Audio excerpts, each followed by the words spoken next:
तो हमारे पास next topic है, ठीक है। तो हमारे पास ग्लाइकोलिसिस कंप्लीट हो गया। ग्लाइकोलिसिस के बाद जो टॉपिक है उससे पहले हमको कुछ बेसिक कंसेप्ट समझना, वो आपके पास है टाइप्स ऑफ फॉस्फोराइलेशन। क्या है हमारे पास? Types of phosphorylation. अब आप लोग इतना समझ लो, फॉस्फोराइलेशन मतलब आपके पास कोई कंपाउंड को फॉस्फेट ग्रुप चिपकता है, उसको आप क्या बोलते हैं? फॉस्फोराइलेशन। अगर आपके पास ग्लूकोज को फॉस्फेट चिपक गया तो आप कहेंगे ग्लूकोज का क्या हो गया? फॉस्फोराइलेशन। लेकिन जनरली आपके पास फॉस्फोराइलेशन जो टर्म यूज होता वो एटीपी फॉर्मेशन के लिए होता है। किसके लिए होता? एटीपी। एडीपी को फॉस्फेट ग्रुप चिपकता, जब एडीपी को फॉस्फेट ग्रुप चिपकेगा तो क्या बनेगा? एटीपी बनेगा। उसको क्या बोलते हैं आप? फॉस्फोराइलेशन कहेंगे। क्या कहेंगे इसको आप? फॉस्फोराइलेशन कहेंगे। टाइप्स ऑफ फॉस्फोराइलेशन में एक फॉस्फोराइलेशन आपने फोटोसिंथेसिस के अंदर पढ़े थे, क्या नाम था उसका? बोलो, क्या नाम था उसका? दो तरह के पढ़े थे आपने, फोटोफॉस्फोराइलेशन। क्या नाम है उसका? फोटोफॉस्फोराइलेशन, ठीक है। फॉस्फोराइलेशन मतलब आप क्या बनाने वाले हैं? एटीपी बनाने वाले। किसका इस्तेमाल करके? फोटो का इस्तेमाल करके। फोटो मतलब आपके पास लाइट एनर्जी। किसका इस्तेमाल करके? लाइट। तो यहाँ पे क्या होगा? यहाँ पे हमारे पास एडीपी है और यहाँ पे हमारे पास इनऑर्गेनिक फॉस्फेट है। एडीपी को और इनऑर्गेनिक फॉस्फेट को आप चिपकाएंगे और यहाँ पे जो बॉन्ड है उसके अंदर एनर्जी को फिल कर देंगे। कौन सी एनर्जी? लाइट एनर्जी को आप फिल करेंगे और आपके पास क्या बन गया? एटीपी बन गया। जब एटीपी यहाँ पे बना तो हम कहेंगे कि यहाँ पे क्या हुआ? फॉस्फोराइलेशन। किसके हेल्प से हुआ? लाइट के। तो हम यहाँ पे क्या कहेंगे? Photo phosphorylation. ठीक है। उसके बाद सेकंड जो है हमारे पास, जो हमने कर पढ़ लिए, जिसको हम कहते हैं कि सबस्ट्रेट लेवल फॉस्फोराइलेशन। क्या कहते हैं इसको हम? Substrate level phosphorylation. फॉस्फोराइलेशन मतलब क्या होगा? यहाँ पे बोलो, एटीपी बनेगा। क्या बनेगा यहाँ पे? एटीपी बनेगा। लेकिन अब हम किसका इस्तेमाल करेंगे? सबस्ट्रेट का।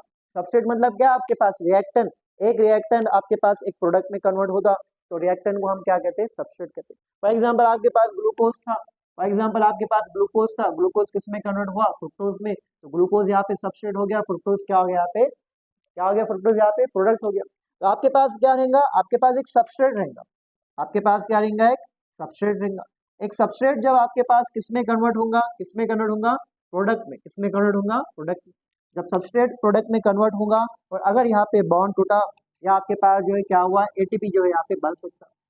क्या क्या हुआ? एडीपी प्लस आईपी क्या बन गया आपके पास? एटीपी। तो अगर आप सबस्ट्रेट से प्रोडक्ट बना रहे और उसके बीच में आपके पास एटीपी बन गया तो फॉस्फोराइलेशन कहेंगे। लेकिन कौन सा फॉस्फोराइलेशन होगा? Substrate level phosphorylation. इसको शॉर्ट फॉर्म में क्या लिखते हैं हम? SLP लिखते हैं। क्या लिखते हैं इसको हम? SLP। समझ में आ रहा?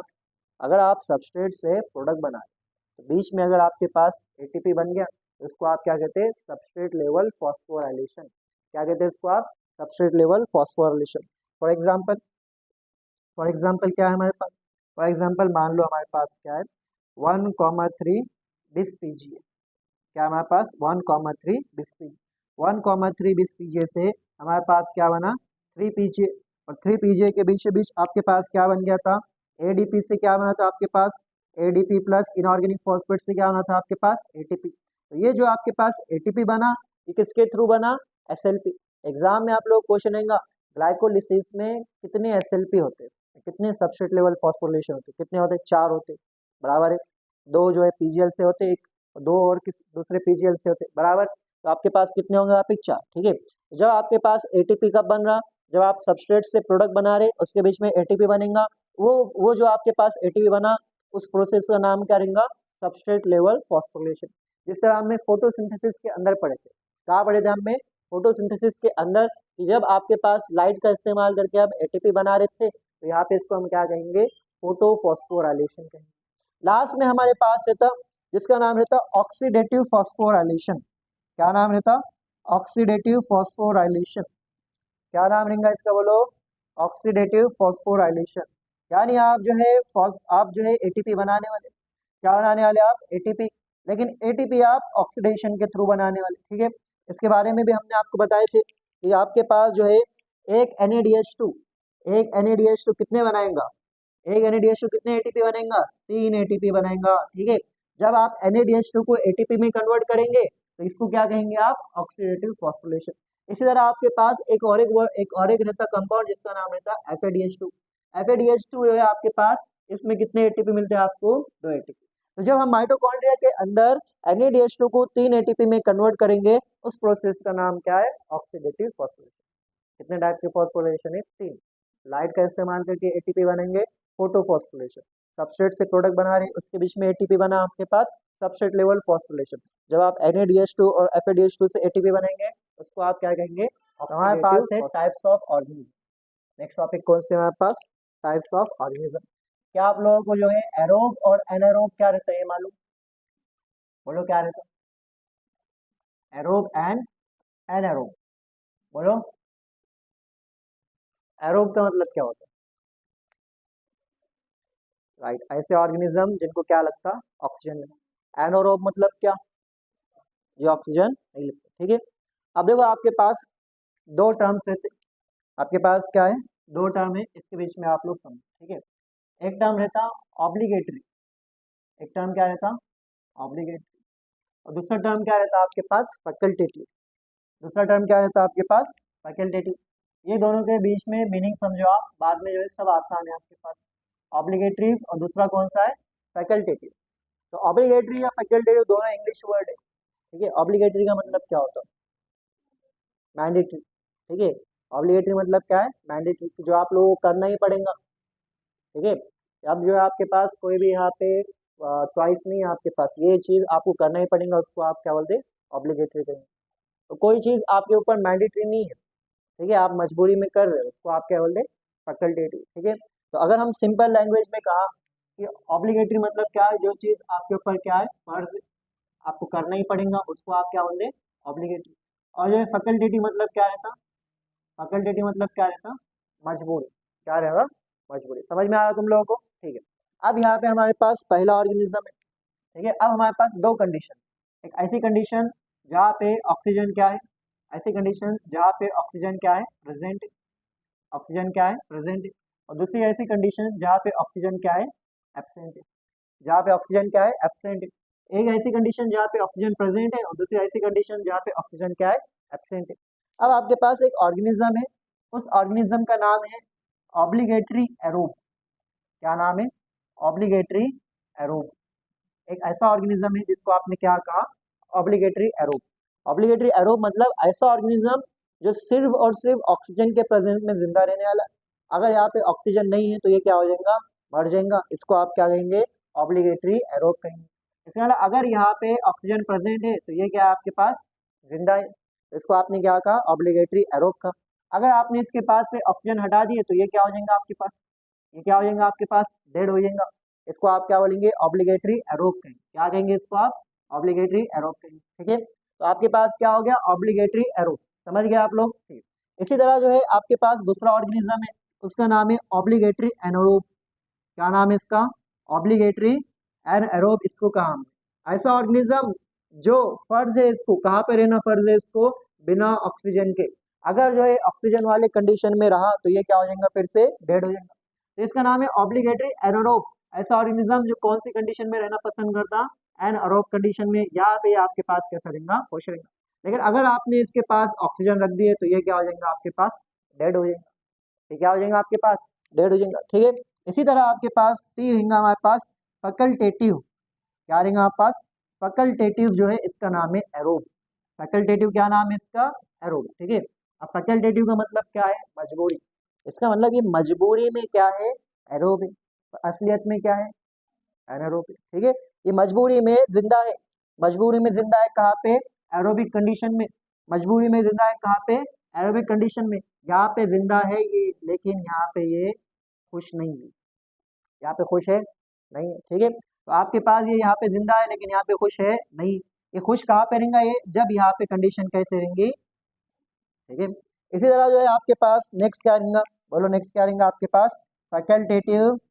फैकल्टेटिव एन एरोब मतलब मजबूरी में कहाँ पे जिंदा रह रहा है? ये एन एरोब कंडीशन में रह रहा। कहाँ पे जिंदा रह रहा? एन एरोब कंडीशन में। मजबूरी में कहाँ पे जिंदा है? वो यहाँ पे जिंदा है, लेकिन वो रहने वाला कहाँ का है? वो आपके पास एरोबिक कंडीशन का रहने वाला। समझ में आ रहा है आप लोगों को? ये सारे आपको टर्म समझना पड़ेगा जो आपके सिलेबस में बार बार यूज होने वाले पूरे 11th और 12th के। ठीक है, ये ऑब्लिगेटरी मतलब क्या रहेगा? जो मैंडेटरी है आपके पास। ठीक है, फर्ज है उसको आप क्या कहेंगे ऑब्लिगेटरी। फैकल्टेटिव मतलब जो मजबूरी में काम कर रहा है उसको आप क्या कहेंगे फैकल्टेटिव। ठीक है, समझिए इतना, आप सब कंटिन्यू करेंगे, बेसिक सब समझ गए हम। तो हमारे पास एक कंपाउंड था, क्या नाम है इस कंपाउंड का, ग्लूकोज। क्या नाम है इस कंपाउंड का, ग्लूकोज। ग्लूकोज कितने कार्बन का है, 6 कार्बन का। बराबर। हमने कहा जब भी बॉन्ड टूटेंगे उसमें से एनर्जी निकलेंगी और बहुत सारे एटीपी बनेंगे, एनएडीएसओ बनेंगे। तो हमने यहाँ पे एक रिएक्शन करे जिसका नाम था ग्लाइकोलिसिस, और ग्लाइकोलिसिस में हमने सिर्फ एक बॉन्ड तोड़े। कितने बॉन्ड तोड़े, सिर्फ एक। और हमारे पास 2 कंपाउंड बने 3 कार्बन के। एक कंपाउंड का नाम क्या है बोलो, पायरुवेट। क्या नाम है इसका, पायरुवेट। तो हमने जब एक बॉन्ड तोड़े तो यहाँ पे एनर्जी निकली, और इस एनर्जी से हमने कितने एटीपी बनाए, 4 एटीपी बनाए, और साथ ही साथ क्या करें, 2 एनएडीएच2। सिर्फ एक बॉन्ड तोड़ के आपने 4 एटीपी बनाए और 2 एनएडीएच2। अभी कितने बॉन्ड बाकी है आपके पास, 1 2 3 4 बॉन्ड अभी क्या आपके पास बाकी है। इसका मतलब अभी जो है आपके पास प्रोसेस बहुत ही लंबा बाकी। लेकिन जो आपके पास पायरुवेट बना था, इस पायरुवेट जो है आगे जाके क्या करेगा ये डिपेंड करेगा। जो है ये पायरुवेट गरीब घर में पैदा हो सकता, या तो एक पायरुवेट कहाँ पे पैदा हो सकता, अमीर घर में। तो आपके पास यही है टॉपिक का नाम, पायरुवेट की किस्मत। ठीक है, फेट ऑफ पायरुवेट, जिसको आप क्या बोल सकते हैं, तकदीर बोल सकते हैं। ठीक है, किस्मत या तकदीर क्या रहता होगा। ठीक है, डेस्टिनी और फेट दोनों के बीच में फर्क क्या रहता है, एक रहता फेट और एक रहता आपके पास डेस्टिनी। क्या मतलब रहता दोनों के बीच में? हाँ, एक जो है इसमें से किस्मत है और एक जो है तकदीर है ना। ठीक है, अब जो ये पायरुवेट क्या करेगा आगे, ये डिपेंड करेगा ये कहाँ पे पैदा हुआ। ठीक है, आपके पास जो है आप आगे क्या करेंगे ये भी डिपेंड करता है कि आप कौन से हाउस होल्ड हैं। बराबर है, कि एक बहुत अमीर हाउस होल्ड में होंगे पैदा, तो डॉक्टर इंजीनियर बनने की जरूरत नहीं है, आर्ट में जाओ, आर्ट वार्ट करो ऐसा।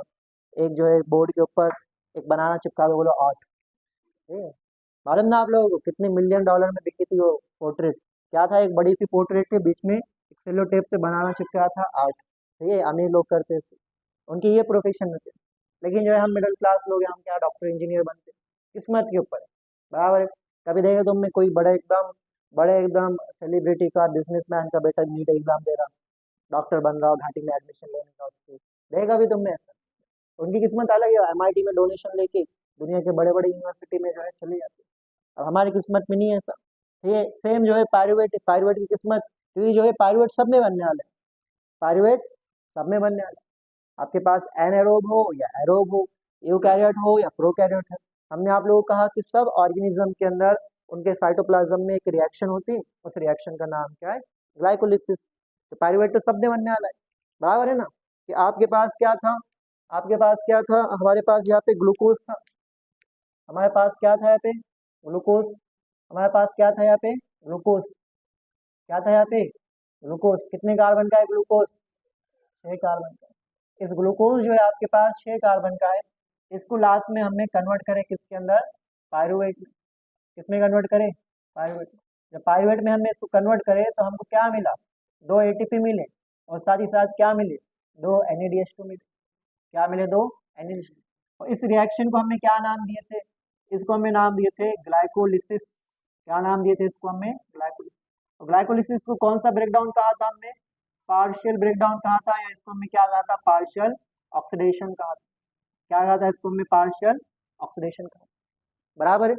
अब ये पायरुवेट अपने जिंदगी में क्या करेगा, ये आगे जाके क्या करेगा, ये डिपेंड करेगा कि ये कहाँ पे पैदा हुआ। अब जो है आपके पास जनरली 2 तरह के ऑर्गेनिज्म रहते, एक रहते हैं आपके पास एरोब, दूसरे रहते एनारोब। तो ये आगे जाके एनर्जी बनाएगा, और एनर्जी बनाने वाले प्रोसेस को आप क्या बोलते हैं, रेस्पिरेशन। आगे जाके एरोबिक रेस्पिरेशन कर सकता है, या आगे जाके क्या कर सकता, एनारोबिक रेस्पिरेशन कर सकता। ठीक है, तो ये पायरुवेट 2 काम कर सकता। एक तो ये आगे जाके क्या करेगा, एरोबिक रेस्पिरेशन करेगा। एरोबिक रेस्पिरेशन तब करेगा जब यहाँ पे क्या प्रेजेंट रहेगा, ऑक्सीजन क्या रहेगा, प्रेजेंट रहेगा। नहीं तो ये आपके पास आगे जाके क्या करेगा, ये आपके पास जाके एनएरोबिक रेस्पिरेशन करेगा। एनएरोबिक रेस्पिरेशन कब करेगा, जब ऑक्सीजन क्या रहेगा यहाँ पे, एब्सेंट रहेगा। तो ऑक्सीजन क्या रहेगा, एब्सेंट। तो ऑक्सीजन प्रेजेंट रहेगा तो क्या करेगा, एरोबिक रेस्पिरेशन। जब ऑक्सीजन एब्सेंट रहेगा तो क्या करेगा, एनारोबिक रेस्पिरेशन करेगा। समझिए इतना। जब आपके पास ये एरोबिक रेस्पिरेशन करेंगे तो कितने बॉन्ड बाकी थे आपके पास, 4 बॉन्ड बाकी थे, 4 के 4 बॉन्ड टूटेंगे, और जब 4 के 4 बॉन्ड टूटेंगे तो हम इसको बोलेंगे कंप्लीट ऑक्सीडेशन। क्या बोलेंगे हम यहाँ पे, कंप्लीट ऑक्सीडेशन। लेकिन आपके पास एन एरोबिक रेस्पिरेशन जो है सारे बॉन्ड्स नहीं तोड़ पाता, तो इसको हम क्या बोलते हैं, इनकम्प्लीट ऑक्सीडेशन। ठीक है, बराबर। एनोरिक मतलब गरीब घर में पैदा हुआ, गरीब घर में जो पायरुवेट है यानी जो बच्चा अपना पोटेंशियल पूरा जो है दिखा पाता नहीं दिखा पाता, बराबर, उसका पोटेंशियल जो है उसके साथ ही चले जाता, इसलिए आप उसको क्या बोलेंगे, इनकम्प्लीट ऑक्सीडेशन। लेकिन जो अमीर घर में पैदा होगा उसको सब मालूम है क्या क्या कर सकता हूँ, ठीक है, उसको आप क्या बोलेंगे, कंप्लीट ऑक्सीडेशन। सारे के सारे बॉन्ड टूटेगा और यहाँ पे एक भी बॉन्ड नहीं टूटेगा, ठीक है। अब यहाँ पे आपके पास क्या होगा, कंप्लीट ऑक्सीडेशन होगा एरोबिक रेस्पिरेशन में। यहाँ पे बहुत सारे रिएक्शन होंगे, ग्लाइकोलिसिस के बाद यहाँ पे जो नेक्स्ट रिएक्शन रहती है उसका नाम रहता है लिंक रिएक्शन। क्या नाम रहता, लिंक रिएक्शन। लिंक रिएक्शन के बाद जो रिएक्शन रहती है उसका नाम रहता है क्रेब्स साइकिल। क्या नाम रहता, क्रेब्स साइकिल। इसी तरह आपके पास NaDH2 और FADH2 से जब आप ATP बनाते हैं उस प्रोसेस का नाम रहता है इलेक्ट्रॉन ट्रांसपोर्ट सिस्टम, या ETC, इलेक्ट्रॉन ट्रांसपोर्ट चेन भी बोलते हैं उसको, ठीक है, जिसका दूसरा नाम है ऑक्सीडेटिव फॉस्फोराइलेशन। लेकिन जो इनकम्प्लीट ऑक्सीडेशन है आपके पास, इसमें जो है क्या होगा मालूम, इसमें जो है ग्लूकोज में जितनी एनर्जी थी सारी एनर्जी हमने बाहर निकाल दी। ग्लूकोज को तोड़ के जितनी एनर्जी निकलेंगे, जितने ATP बना सकते हैं हम उतने ATP बनेंगे। जब हमने ग्लूकोज को तोड़े, कंप्लीट ऑक्सीडेशन करे उसका with the help of aerobic respiration, एक ग्लूकोज के 38 ATP मिलते। कितने मिलते, 30। जब आप एक ग्लूकोज का एनारोबिक रेस्पिरेशन करते हैं तो एक ग्लूकोज से 2 ATP मिलते। कितने मिलते, 2 ATP, ठीक है। यहाँ पे हम लिखेंगे less than 7% of energy, less than 7% of total energy, total energy, total energy from glucose is release. सिर्फ जो है आपके पास 7% से भी जो है कम एनर्जी आपने क्या करें, रिलीज कर, वो जो एनर्जी आपने रिलीज करे उसको भी कंप्लीटली आपने स्टोर नहीं कर पाए, ठीक है। Even that is not stored completely कहाँ स्टोर करते हैं हम उसको, इन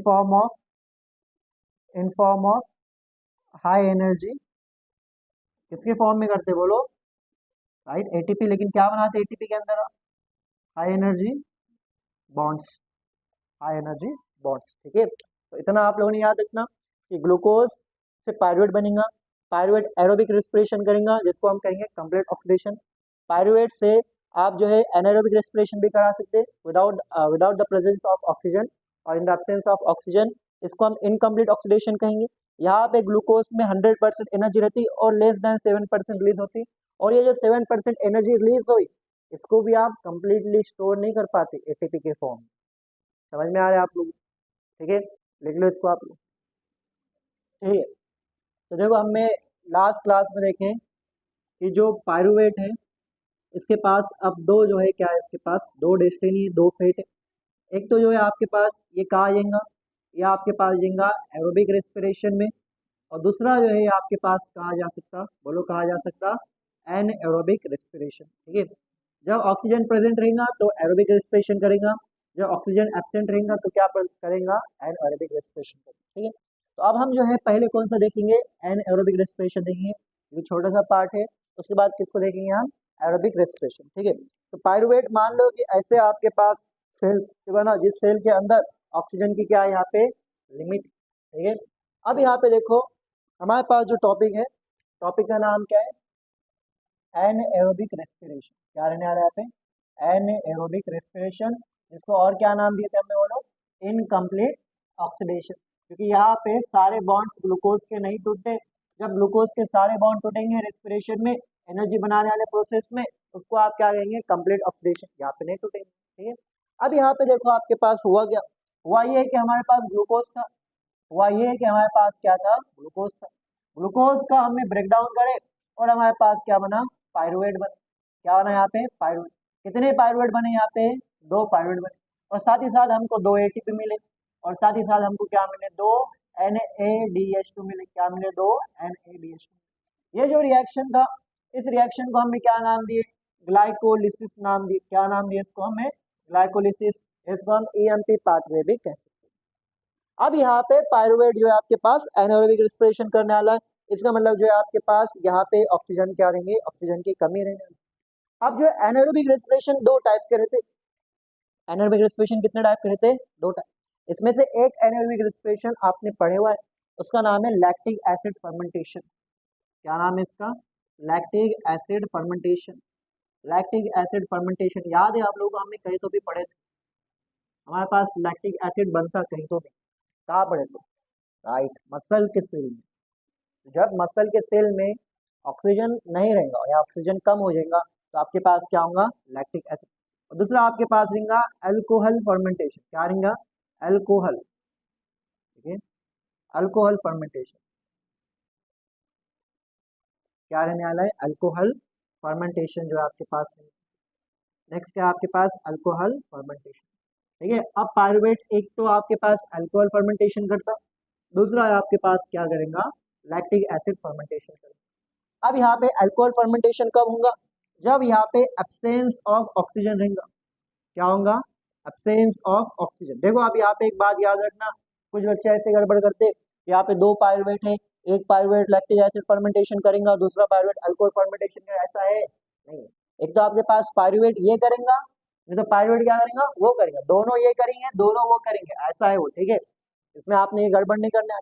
अल्कोहल फर्मेंटेशन में क्या होगा, अल्कोहल फर्मेंटेशन में सबसे पहले आएगा पायरुवेट। क्या आएगा सबसे पहले, पायरुवेट। और ये दोनों कहाँ पे होने वाले, साइटोसोल में होने वाले। साइटोसोल क्या रहता, साइटोप्लाज्म रहता, ठीक है। अभी के लिए आप मान लो क्या रहता, साइटोप्लाज्म है, ठीक है। पायरुवेट कितने कार्बन का है, 3 कार्बन का। ये पायरुवेट आपके पास एक कंपाउंड बनेगा, इस कंपाउंड का नाम है एसिटल्डिहाइड। क्या नाम है, एसिटल्डिहाइड। एसिटल्डिहाइड कितने कार्बन का रहता है, एसिटल एसिटल एसिटिक एसिड कितने कार्बन का रहता है, 2 कार्बन का। कितने कार्बन का रहता, तो यहाँ पे 3 कार्बन है, यहाँ पे 2 कार्बन है, इसका मतलब यहाँ पे क्या हुआ, CO2 बाहर निकला। क्या निकला, CO2। अब जनरली क्या होता है, CO2 बाहर निकला मतलब यहाँ पे बॉन्ड टूटा। अब जनरली क्या होगा, बॉन्ड टूटा तो एनर्जी बनना चाहिए, लेकिन एनएरोबिक रेस्पिरेशन में एनर्जी नहीं बनती। आपके पास यहाँ पे CO2 निकला लेकिन यहाँ पे एनर्जी नहीं बनी। उसके बाद आपके पास उसके बाद आपके पास एसिटल्डिहाइड से बनेगा इथेनॉल। क्या बनेगा, इथेनॉल। इथेनॉल होता क्या है, इथेनॉल होता क्या है, अल्कोहल। इथेनॉल कितने कार्बन का, आपके पास 2 कार्बन का। अब आप सोचेंगे सर यहाँ पे कुछ बना होगा, नहीं, यहाँ पे भी कुछ नहीं बना। उल्टा यहाँ पे क्या हुआ कि जो आपने NaDH2 बनाए थे वो इस्तेमाल हो गया, यहाँ पे NaDH2 इस्तेमाल होगा और क्या बनेगा आपके पास, NAD प्लस बनेगा। क्या बनेगा, NAD। समझिए इतना आप लोग, पायरुवेट से एसिटल्डिहाइड बना, एसिटल्डिहाइड से इथेनॉल बना, और यहाँ पे NAD प्लस आपके पास इस्तेमाल हुआ। अब आप लोग बोलो यहाँ पे एंजाइम का नाम क्या होगा, यहाँ पे CO2 बाहर निकला, इसका नाम रहेगा पायरुवेट डी कार्बोक्सिलेज। क्या नाम रहेगा, पायरुवेट डी कार्बोक्सिलेज, इस एंजाइम का नाम होगा। और आप लोग याद है, हमने बताया था आप लोगों को कि जब CO2 बाहर निकलेंगे वहाँ पे एंजाइम का नाम क्या रहेगा, डी कार्बोक्सिलेज। यहाँ पे NADH2 का इस्तेमाल हुआ, इसका नाम क्या रहेगा, इसका नाम रहेगा अल्कोहल, अल्कोहल डिहाइड्रोजनेस। क्या नाम रहेगा इसका, अल्कोहल डिहाइड्रोजनेस, इस एंजाइम का नाम रहेगा। लेकिन यहाँ पे देखो ये तो एक पायरुवेट के लिए हुआ, हमारे पास पायरुवेट कितने रहते, 2 रहते, तो यहाँ पे 2 पायरुवेट से 2 एसिटल्डिहाइड बनेंगे। जब 2 एसिटल्डिहाइड बनेंगे तो CO2 भी कितने निकलेंगे, यहाँ से 2 CO2 निकलेंगे, बराबर है। उसके बाद यहाँ पे 2 एसिटल्डिहाइड से 2 अल्कोहल बनेंगे। जब 2 अल्कोहल बनेंगे तो यहाँ पे NAD प्लस कितने बनेंगे, यहाँ पे 2 बनेंगे। इसका मतलब NADH2 कितने यूज हो, यहाँ पे 2 है, ठीक है, 2 से मल्टीप्लाई कर दिया। उसके बाद है आपके पास लैक्टिक एसिड फर्मेंटेशन, जब कब होता है आपके पास, जब आपके पास क्या होगा, लैक ऑफ ऑक्सीजन। क्या होगा आपके पास, लैक ऑफ ऑक्सीजन, ऑक्सीजन की कमी होने की वजह से होता है, ऑक्सीजन एब्सेंट है। और दूसरा क्या है आपके पास, ऑक्सीजन क्या है, बहुत कम है, इसलिए जो है आपके पास यहाँ पे क्या होगा, लैक्टिक एसिड फर्मेंटेशन होगा।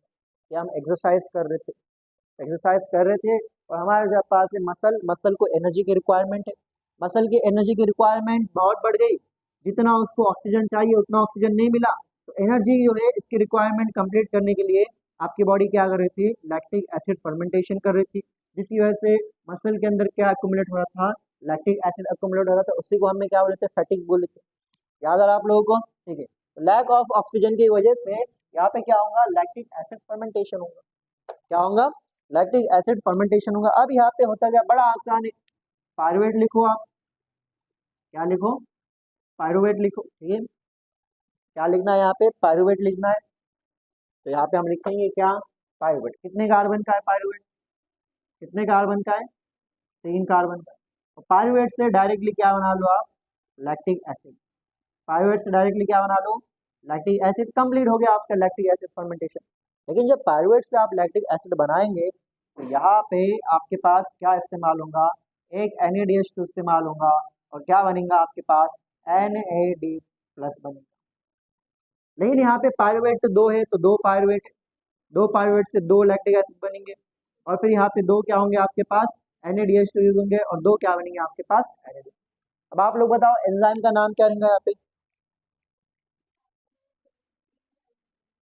Lactate, lactate dehydrogen, lactate dehydrogenase क्या हो गया इसका नाम हो गया, लैक्टेट डिहाइड्रोजनेस क्या हो गया इसका नाम। ठीक है, तो देख लो आप लोग कि हमारे पास ये क्या हो गया, एरोबिक रेस्पिरेशन हो गया, एनएरोबिक रेस्पिरेशन हो गया। एनएरोबिक रेस्पिरेशन में पहले क्या होगा, ग्लाइकोलिसिस। ग्लाइकोलिसिस में ग्लूकोज से क्या बनेगा, पायरुवेट। फिर आप पायरुवेट 2 तरह का एनएरोबिक रेस्पिरेशन कर सकता, एक है अल्कोहल फर्मेंटेशन और दूसरा क्या रहने वाला है आपके पास, lactic acid fermentation. Alcohol fermentation कब होगा, एब्सेंस ऑफ ऑक्सीजन में। लैक्टिक एसिड फर्मेंटेशन कब होगा, लैक ऑफ ऑक्सीजन में। अल्कोहल फर्मेंटेशन में पायरुवेट से अल्कोहल बनेगा और बीच में क्या लगेगा, NaDH2।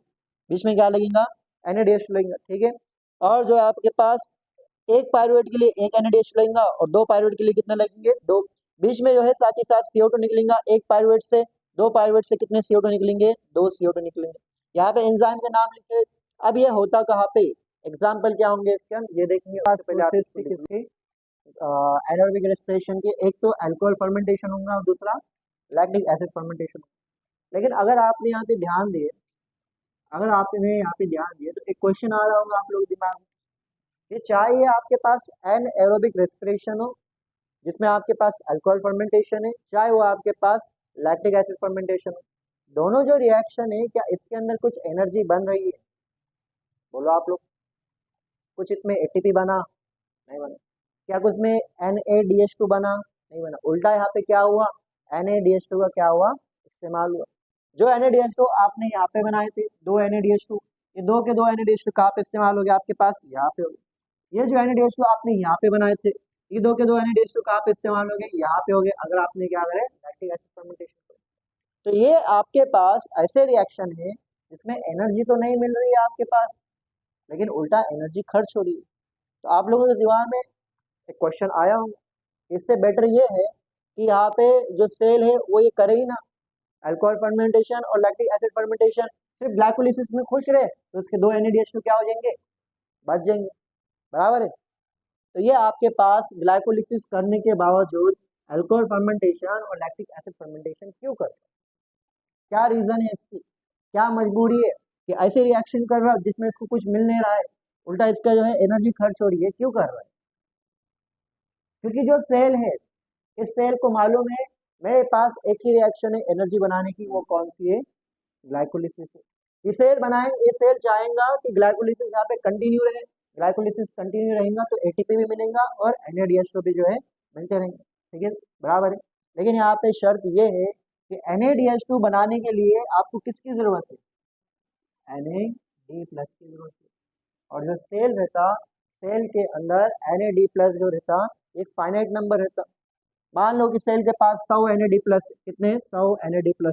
आपने क्या करे, ग्लाइकोलिसिस करते गए, ग्लाइकोलिसिस करे, हमने 10 NAD+ इस्तेमाल कर दिए, कितने बचे, 90। ठीक है, 10 NAD+ आपके पास किस में कन्वर्ट हो गए, NADH2 में।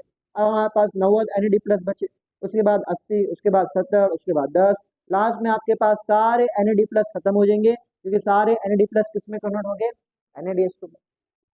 और जब आपके पास ग्लाइकोलिसिस का जो 6 स्टेप है, इसको कंटिन्यू करने के लिए आपको क्या लगेगा, NAD+। जब सेल में NAD+ नहीं रहेगा तो 6 स्टेप कंटिन्यू नहीं होगा, तो 6 स्टेप जब कंटिन्यू नहीं होगा तो यहाँ पे ग्लाइकोलिसिस भी क्या हो जाएंगे, बंद हो जाएंगे।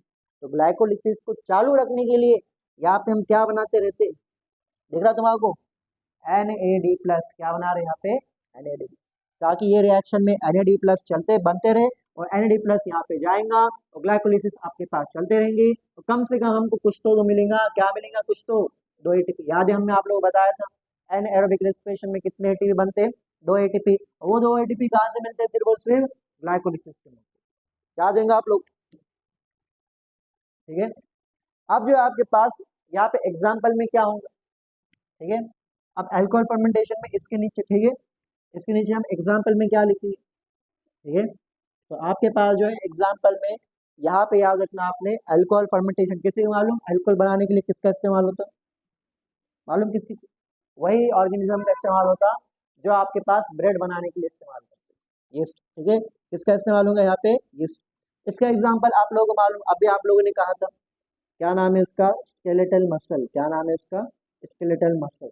स्केलेटल मसल में, स्केलेटल मसल में जब आपके पास ऑक्सीजन की कमी हो जाएगी तो क्या होगा, लैक्टिक एसिड फर्मेंटेशन, और जो है कुछ बैक्टीरिया में होगा, और साथ ही साथ किस में होगा, कुछ बैक्टीरिया में होगा, सम बैक्टीरिया के अंदर होगा, ठीक है। ये इसके बारे में एक बात ये है कि यीस्ट है, आपने क्या लिया यहाँ पे आपने डाल दिए रॉ मटेरियल, मान लो आपने वेट डाल दिया, कुछ डाल दिया, ठीक है, माल्ट डाल दिया, ठीक है। माल्ट मतलब जिसमें स्प्रॉट निकलता, उसको आप सुखाते, जिससे अल्कोहल बनाना है तो आपने माल्ट डाल दिया, माल्ट में आपने यीस्ट डाल दिया, क्या डाल दिया आपने, यीस्ट। अब ये यीस्ट क्या करेगा, अल्कोहल बनेगा, अल्कोहल बनेगा, अल्कोहल बनेगा, अल्कोहल बनेगा। जब अल्कोहल का कॉन्सेंट्रेशन 13% पे पहुंच गया, अल्कोहल का कॉन्सेंट्रेशन कहाँ पे पहुंच गया, 13%। 13% पे जब अल्कोहल का कॉन्सेंट्रेशन पहुंच जाता, यीस्ट जो है ये मर जाती, क्योंकि इतना ज़्यादा अल्कोहल का कॉन्सेंट्रेशन रहता कि इनको पॉइजनिंग हो जाती, और यीस्ट क्या हो जाता, मर जाता। इसका मतलब जो नेचुरली आप मैक्सिमम कितने कॉन्सेंट्रेशन का अल्कोहल बना सकते हैं, 13%, ठीक है। तो याद रखना, at 13%, at 13% concentration of alcohol, alcohol, yeast, yeast, yeast poisons, poisons itself, poisons itself to death। तो एग्जाम में क्वेश्चन आएगा कि नेचुरली ये मैक्सिमम कितना कॉन्सेंट्रेशन अल्कोहल बना सकता, 13%। जब 13% के ऊपर कॉन्सेंट्रेशन चल जाएगा, ये क्या हो जाएगा यहाँ पे ये हमने क्या देखे अभी तक, ठीक है। हमें देखे कि ग्लूकोज जो है, ग्लूकोज को जब ब्रेक डाउन करे तो क्या बना, पायरुवेट बना। ये पायरुवेट के 2 किस्म थे, एक तो एरोबिक रेस्पिरेशन कर सकता और दूसरा क्या करेंगे, एनएरोबिक रेस्पिरेशन करेंगे। एनएरोबिक रेस्पिरेशन में हमने देखे 2 तरह के रहते, एक रहता अल्कोहल फर्मेंटेशन, दूसरा रहता lactic acid fermentation. Alcohol fermentation इसलिए क्योंकि यहाँ पे अल्कोहल बनने वाला, लैक्टिक एसिड फर्मेंटेशन इसलिए क्योंकि यहाँ पे क्या बनने वाला है, लैक्टिक एसिड। तो ये वाला पार्ट हमने देख लिए, कौन सा पार्ट है आपके पास, एनएरोबिक रेस्पिरेशन। अब कौन सा पार्ट देखना हम लोगों को, एरोबिक रेस्पिरेशन देखना है, ठीक है। एरोबिक रेस्पिरेशन जिसमें हम ऑक्सीजन का इस्तेमाल करेंगे ब्रेक डाउन करने किसका, ऑर्गेनिक कंपाउंड का। तो हमारे पास जो नेक्स्ट टॉपिक रहेगा उसका नाम क्या रहेगा, एरोबिक रेस्पिरेशन। क्या नाम रहेगा, एरोबिक रेस्पिरेशन। तो यहाँ पे हम लिख लेंगे, क्या लिख लेंगे, एरोबिक रेस्पिरेशन लिख लेंगे, ठीक है। एरोबिक रेस्पिरेशन क्या होता है कि जो आपके पास ग्लूकोज है या कोई ऑर्गेनिक कंपाउंड है उसका हम कंप्लीट ऑक्सीडेशन करें। जब आप एनएरोबिक रेस्पिरेशन कर रहे थे तो आपके पास क्या था, इनकम्प्लीट ऑक्सीडेशन था। क्या था आपके पास, इनकम्प्लीट। एरोबिक रेस्पिरेशन में कंप्लीट ऑक्सीडेशन होने वाला है कंपाउंड का, और जब कंप्लीट ऑक्सीडेशन होगा तो CO2 रिलीज होगा, H2O रिलीज होगा, और साथ ही साथ कंसिडरेबल अमाउंट ऑफ क्या रिलीज होगा, एनर्जी रिलीज होगा, ठीक है। तो यहाँ पे हम लिखेंगे it is complete, it is complete oxidation, complete oxidation of organic compound, of organic compound that can be carbohydrate, fat or protein, ठीक है। it is complete oxidation of organic compound leading to release of, leading to release of, ठीक है, release of किसका release, CO2, H2O, और साथ ही साथ क्या होगा आपके पास, एनर्जी। यही एनर्जी को हम स्टोर करेंगे किसके फॉर्म में, एटीपी के फॉर्म में। मान लो कि हमारे पास एक सेल है, मान लो हमारे पास क्या है, यहाँ पे एक सेल है, एक जो है आपके पास क्या है, यहाँ पे एक बड़ा सा सेल है, ठीक है, यूकैरियोटिक सेल है। और यूकैरियोटिक सेल में आपके पास सेल का साइटोसोल है, सेल का क्या है यहाँ पे, साइटोसोल। साइटोसोल मतलब यहाँ पे लिक्विड पार्ट है, ठीक है। इसमें हमें क्या करें, इसमें हमें क्या करें यहाँ पे, इसमें हमें यहाँ पे क्या करें कि यहाँ पे हमें ग्लूकोज से क्या करें, यहाँ पे हमें ग्लूकोज से क्या बनाए, ग्लूकोज से क्या बनाए बोलो, ग्लूकोज से क्या बनाया यहाँ पे हमें, पायरुवेट बनाए। क्या बना यहाँ पे, पायरुवेट। जब ग्लूकोज से पायरुवेट बना तो साथ ही साथ यहाँ पे क्या निकले, दो एटीपी निकले, और साथ ही साथ यहाँ पे क्या निकले, दो NADH2 निकले। क्या निकले, दो NADH। ये जो प्रोसेस है, इस प्रोसेस को हमने क्या नाम दिए बोलो, क्या नाम है इसका, ग्लाइकोलिसिस। क्या नाम है इसका, ग्लाइकोलिसिस जो हमने इसका नाम दिया, जो कहाँ पे हुई, सेल के साइटोप्लाज्म में। अब जो है इसी सेल के साइटोप्लाज्म में क्या होगा, एनएरोबिक रेस्पिरेशन होगा अगर पायरुवेट का फेट हो। लेकिन अब हम क्या पढ़ रहे हैं यहाँ पे, एरोबिक रेस्पिरेशन। एरोबिक रेस्पिरेशन के लिए यहाँ पे एक बहुत ही इंपॉर्टेंट ऑर्गेनेल की जरूरत है। उस ऑर्गेनेल का नाम है माइटोकॉन्ड्रिया। क्या नाम है उसका, माइटोकॉन्ड्रिया। तो यहाँ पे एक बहुत ही इंपॉर्टेंट ऑर्गेनेल रहेगा। क्या रहेगा, यहाँ पे एक बहुत ही इंपॉर्टेंट ऑर्गेनेल है जिसका नाम क्या है, माइटोकॉन्ड्रिया। क्या नाम है इसका, माइटोकॉन्ड्रिया जो है इसका नाम है। तो ये आपके पास क्या हो गया, माइटोकॉन्ड्रिया। एरोबिक रेस्पिरेशन के लिए जो पायरुवेट है, इस पायरुवेट को जाना पड़ेगा कहाँ पे, माइटोकॉन्ड्रिया। माइटोकॉन्ड्रिया में पायरुवेट जाके ग्लाइकोलिसिस के बाद अपने नेक्स्ट रिएक्शन करेगा जिसका नाम है लिंक रिएक्शन। क्या नाम है इसका, लिंक रिएक्शन। क्या नाम है इसका, लिंक रिएक्शन। लिंक रिएक्शन में आपके पास क्या बनेंगे, NADH2 बनेगा। क्या बनेगा, NADH2। लिंक रिएक्शन के बाद जो नेक्स्ट रिएक्शन होने वाली कहाँ पे, मैट्रिक्स में। यही क्या है, माइटोकॉन्ड्रिया का मैट्रिक्स, उसका नाम है क्रेब्स साइकिल। क्या नाम है इसका, क्रेब्स साइकिल। मतलब जो ये रिएक्शन है कौन से फॉर्म में है, ये साइक्लिक फॉर्म में। कौन से फॉर्म में है आपके पास, साइक्लिक फॉर्म। तो यहाँ पे कौन सी रिएक्शन होंगी, क्रेब्स साइकिल। क्रेब्स साइकिल में भी आपके पास क्या निकलेगा, NADH2 निकलेगा। क्या निकलेगा, FADH2 निकलेगा। क्या निकलेगा आपके पास, GTP निकलेगा, जो किसके बराबर रहता है, ATP के बराबर। समझ में आया। और यहाँ पे आप बोलेंगे कि आपके पास क्या हो गया, एरोबिक रेस्पिरेशन का पार्ट है। लेकिन आपने एक बात ये याद रखना कि जो आपके पास माइटोकॉन्ड्रिया है, ये डबल मेम्ब्रेनस ऑर्गेनेल। कैसा ऑर्गेनेल है हुमैरा, कैसा है, डबल मेम्ब्रेनस ऑर्गेनेल। ठीक है। इसका जो आपके पास एक रहती आउटर मेम्ब्रेन, दूसरे थी इनर मेम्ब्रेन। जो इनर मेम्ब्रेन है, इनर मेम्ब्रेन पे यहाँ पे प्रोटीन्स का आपके पास क्या रहते, कॉम्प्लेक्स रहते। क्या रहते, कॉम्प्लेक्स। ये प्रोटीन का जो कॉम्प्लेक्स रहता, इनका नाम रहता ATS। क्या नाम रहता है इनका, ATS, इलेक्ट्रॉन ट्रांसपोर्ट सिस्टम, या ATC, इलेक्ट्रॉन ट्रांसपोर्ट सेल। जहाँ पे क्या होने वाला आपके पास, NADH2 जाने वाला है। जहाँ पे कौन जाने वाला है, NADH2 जाने वाला है। और यहाँ पे ही NADH2 और FADH2 जो है आपके पास किसमें कन्वर्ट होंगे बोलो, ATP में।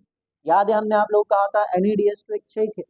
चेक के लिए आपको बैंक में जाना पड़ेगा, बैंक में एक काउंटर के पास जाना पड़ेगा जिस काउंटर का नाम क्या है, ATS।